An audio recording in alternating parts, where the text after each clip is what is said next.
Welcome to FightStillPro.com, and I'm going to do a video today that people have been asking for quite some time. There's probably a little bit of a story as to why we haven't done it yet, but I'll leave that for another day. Today it's the turn of the rival RS11V.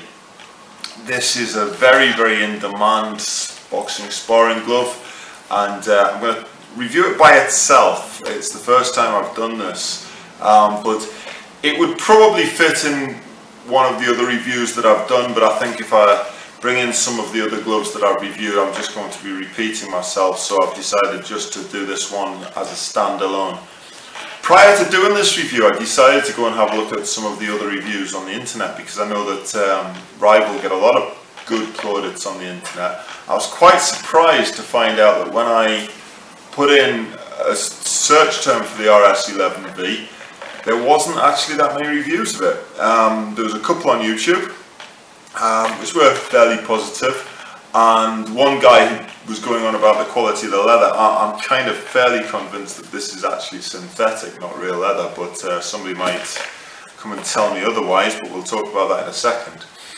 I found one review which was written by a member of our staff, which was on our website, on FightStillPro's blog, and one or two others, and actually by the bottom of page 1 there wasn't very much there, so hopefully we can add to that today. So, why is this so popular? It's retailing at between 130 and 150 pounds. The recent devaluation of the pound against the dollar is only going to push that in the wrong direction. I can see this creeping to the 150, 160 mark. Saying that, RS have just gone up as well, so the differential between them will probably be about the same.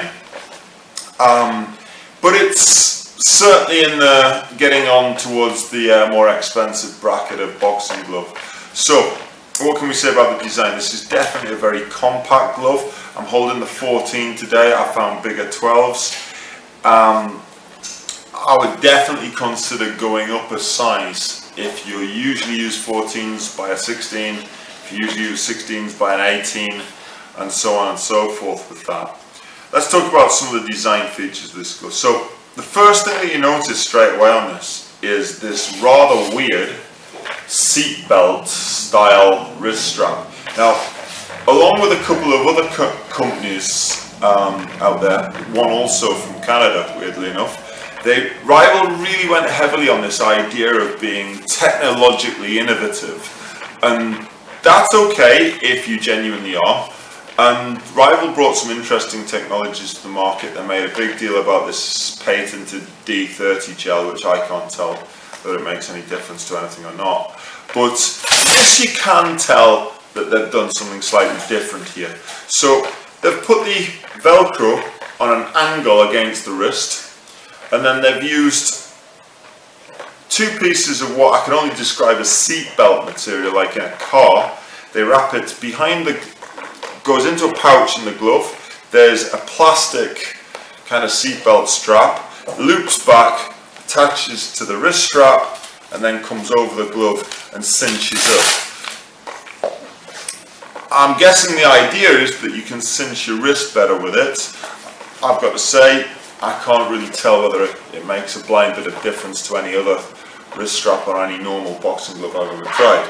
But as you pull it up, it cinches in there, comes over the top, and it's definitely a tight fit.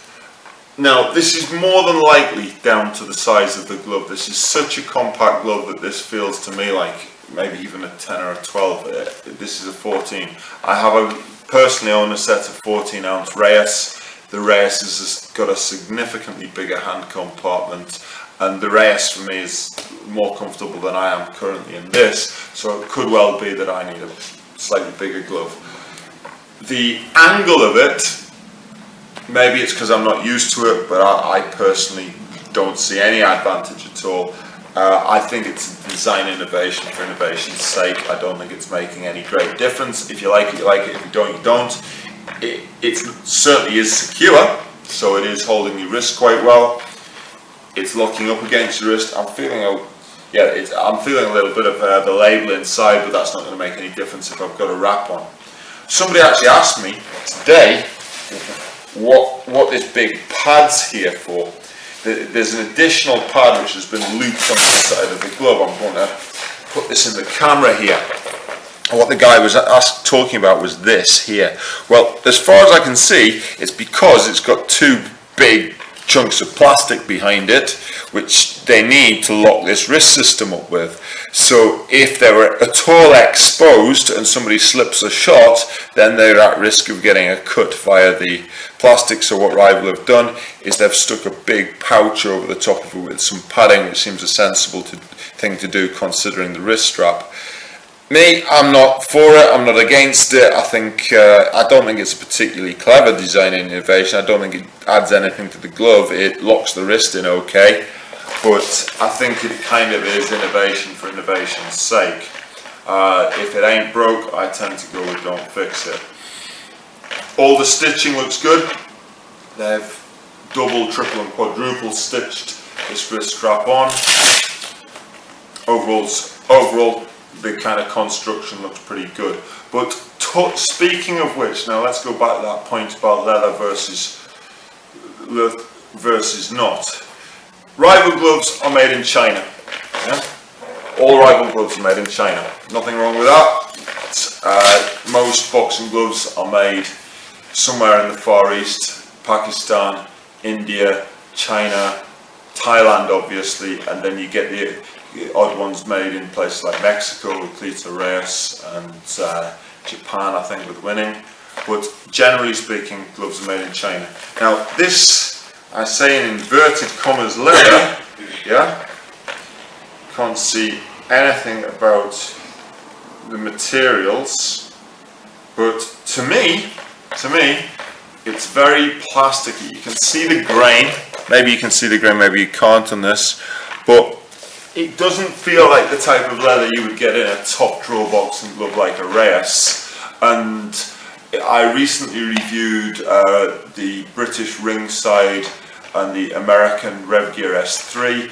Both of their leather quality is far superior to this, and both of them significantly cheaper. I don't think it affects the use of the glove at all, but it doesn't brush with a £150 glove, or £130 glove, whatever people are selling them at. Doesn't affect the function though. The thing that I know a lot of boxers like about this glove, it's very lightweight.